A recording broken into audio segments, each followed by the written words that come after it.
the politics of the elections as it relates to Nigeria and other African nations. You stated that the National Secretary, National Security Advisor, Sambo DeSilke, indicated that they would not be able to cover the grounds of the INSC workers covering the elections because they were fostering more of the military, or they were fostering more of the military to be able to handle the coalition with the other African nations against Boko Haram. Do you, in your opinion, believe that that was a justified thing to go about doing? It's curious. One could argue that the military initiative against Boko Haram could simply be undertaken a week later. Mm-hmm. On the other hand, it is difficult to see how credible elections could take place in Yobe, Borno, or Adamawa at present. If the military are successful and manage to defeat Boko Haram in the next 6 weeks, then presumably elections can take place in those three states. Again, the idea of defeating a highly resilient group like Boko Haram in 6 weeks' time is something that I think many of us are somewhat skeptical about. Another one of your counterparts, Princeton Lyman, who was also an ambassador under President Ronald Reagan in the early 80s, he indicated from his aspect that it didn't make sense for the elections to go now. He actually it almost seemed that he was siding with the National Security Advisor Sammy DeSilke, stating that, you know, for elections, and this is not by verbatim, but fair elections to take place in Nigeria now would be an underachievement because of the forces that be with Boko Haram. Do you feel that elections could have, you know, with Boko Haram still being in existence, could have been fair and free? It's difficult to see how successful elections could have been carried out next Saturday. In addition to Boko Haram, there was the question of the distribution of permanent voter cards. The question becomes, what does postponing the elections for only 6 weeks, what does that get for you? It's been suggested by some that, in fact, some type of temporary government of national unity might, as it were, reshuffle the deck. A government of national unity not associated directly with the current incumbent or with the opposition, but put together, drawing on all elements of Nigerian society that would look to fundamental reform of the state and free, fair, and credible elections, perhaps 6 months hence. Mr. Ambassador, are you telling me that the powers that be behind, let me get this straight. Are you stating that the elites that, you know, that they like to call in Nigeria would have put some type of I guess transitional type of government that didn't have to do with the opposition, Muhammadu Buhari, nor the incumbent, Goodluck Jonathan? That's right. Now, there's an important point to be made here, and that is the cooperating and competing elites who, to a remarkable extent, still run Nigeria, show at present no particular interest in a government of national unity. What I am suggesting is that a government of national unity is one of a number of options that might, in fact, fundamentally change things and make credible elections possible in the near future. Now, just speaking about what was transpired, you know I'm speaking a lot about the National Security Advisor, because now it seems that, you know, Mr. DeSilke, or General DeSilke, you know, he's kind of playing a pertinent role. He stated there was nothing to lose with holding the elections back. If anything, the opposition would be more in favor because Buhari holds that terrain where they want to distribute the cards. He also indicates a point saying that only 60% of the PVC cards were distributed. If, you know, and the whole, you know, for voting, you need to give it to everyone. You know, why hold out for the 35%? Was that a credible point on his behalf? Well, it's contentious, I would say. For example, Adahiro Jega, who's the chairman of the Independent National Electoral Commission, provided assurances that the voter cards could have been distributed by next Saturday. The points that the National Security Advisor makes, that postponement of the elections does not necessarily harm the electoral chances of General Buhari. I think that's probably true. I think it's essentially neutral. Neutral. Okay. Speaking about the INEC, you speak about Professor Jega. There were definitely some issues. There was a committee that was brought about by the president. You know, almost like a committee that entails the governors of both sides, former leaders of state, where they were going to make a call about how to proceed with the elections. And the main point that they pertained to was the security issues. And like you just stated, Professor Jega said that fair elections still could have been ongoing. Then something transpired within, I don't know, within a day or overnight, where you had the National Security Advisor saying a letter was sent to him from the generals, the Joint Chiefs, saying that we cannot protect the people who are going to be polling. And then now Professor Jega has to make a call, because now the National Security Advisor is telling him that, you know, because of the Joint Chiefs, the elections need to be postponed or we can't guarantee security. The opposition, the APC, stated was not the job of the military to safeguard the people. It was the police. What did you think about that what they were saying? Do you feel like the military does have a role to protect the police? There are two issues here.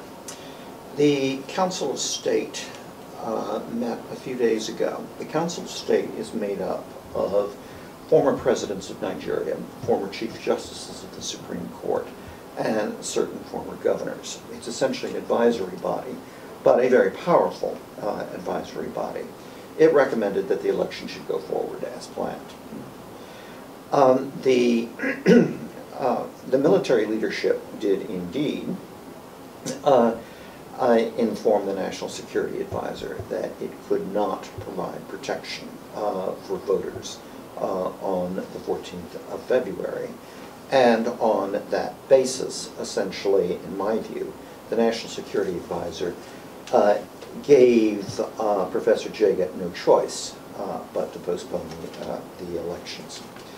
The point made that it is normally the police that provides protection at elections is perfectly true. But in Nigeria, the boundaries between what the police does and what the military do are not hard and fast. And the military have been involved in providing protection at polling areas in the past. Now, a study that we just actually found, a report that I actually just researched yesterday, indicated that it was kind of interesting, and because I actually read it, it was in a report by a local Nigerian paper that indicated that President Obama's former senior advisor, David Axelrod, is actually behind the campaign of the APC, or is helping to assist the APC with his firm to go against Goodluck Jonathan. Do you know anything about this? I do not. However, it is quite typical in Nigerian presidential elections for candidates to hire American political consultants and American public relations firms. It's quite common. Quite common, okay. So it's not out of the ordinary, No. But you've never... But I don't know. You I don't know anything specifically about this. Understood. All right. Let's talk about, you know, what they call the geological zones of Nigeria. That there's about six zones that there are. There's the northwest, the northeast, the north-south, the southeast, the south-south, and the southwest. Many analysts or observers are saying that Jonathan is probably going to take the south-south, the southeast, and the north-central zones, and that Buhari would take the other zones. How closely contested are we with this election that we don't really know exactly how it's going to come down? Polling data and anecdotal evidence would indicate that the election will be the closest in Nigerian history. And I myself am skeptical about predicting which presidential candidate will take which zone.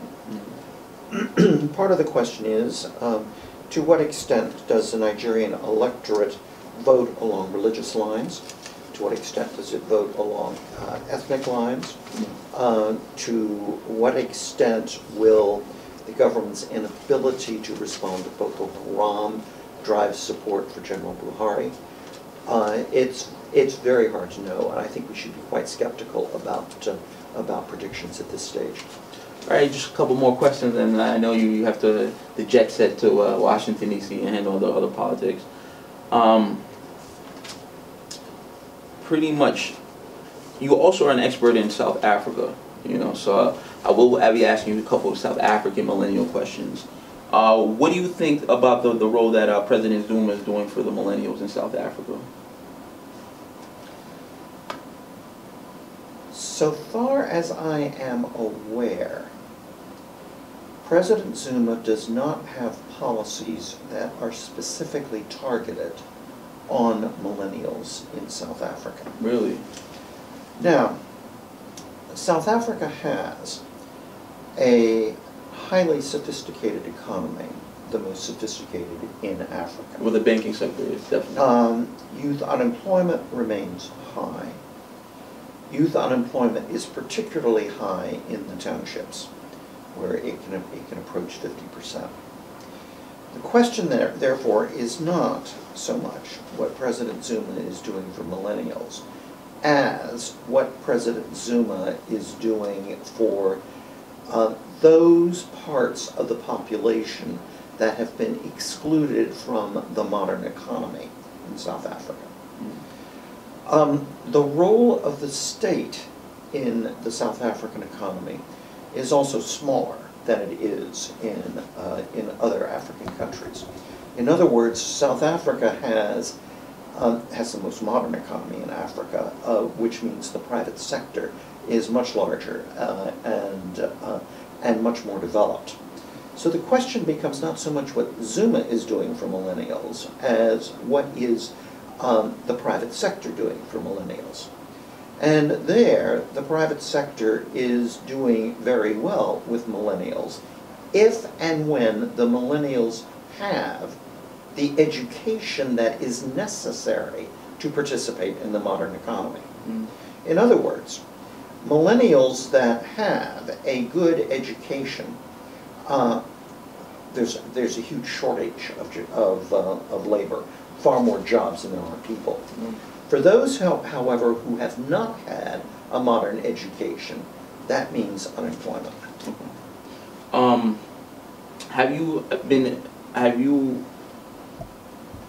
I guess my next question, before I have one more question, is I feel like there's between like Nigeria and South Africa some type of brother type of rivalry there. You know, like you have two brothers going at it. You know, they like each other when they're together, but at the same time when they're away, they're kind of like talking about each other. Something transpired in November that was very big for South Africans, and the mood was, I would say, you know, kind of tarnished about, you know, what happened, and this has to do with the murders, the deaths in in the mega church of Joshua, which was really, you know, if not, they indicated the biggest death in South Africa's history. What is the mood towards Nigeria because of something like this? It's complex. The first point that has to be made is that Nigeria and South Africa are very far apart. London is about the same distance from Lagos as Johannesburg is. They're not close to each other. Secondly, the alleged rivalry between the two countries can, I think, be way overstated. On certain issues, for example, an African seat on a reformed Security Council in the UN, both countries maintain that they ought to have the African seat. The significance of this rivalry is easy to overstate because there's no particular move afoot to reform the Security Council in the first place. So it's much of the alleged rivalry is, I think, the product of the media without a whole lot of basis to it. Okay.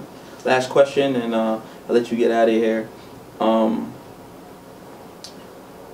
You touched on the millennials and what I guess they could bring to South Africa. What do you think that the millennials can add to the economy in South Africa? You know, financially, economically. They can add a lot, but they have to have a modern education. Without a modern education, they basically will face unemployment. And my last question is, you know, just a message that you would like to just state to like millennials all over the world and every continent and all the continents. You know, what would you say to our generation as far as us being the, you know, people say the next leaders. I would say the now leaders, as the baby boomers retire, and you know we're up next to fulfill roles of governance and business leadership. What would you like to say to What I would say to millennials is to get as much education as they possibly can. The future is based on a knowledge economy. That requires education. It's EFRTV, businessman Bassey, Samuel Bassey, Ambassador John Campbell. Thank you again, sir. Thank you very much. Thank you. And that's it. Thank you, sir. Appreciate your time. Absolutely. Thank you. Yes. Thank you. Pleasure.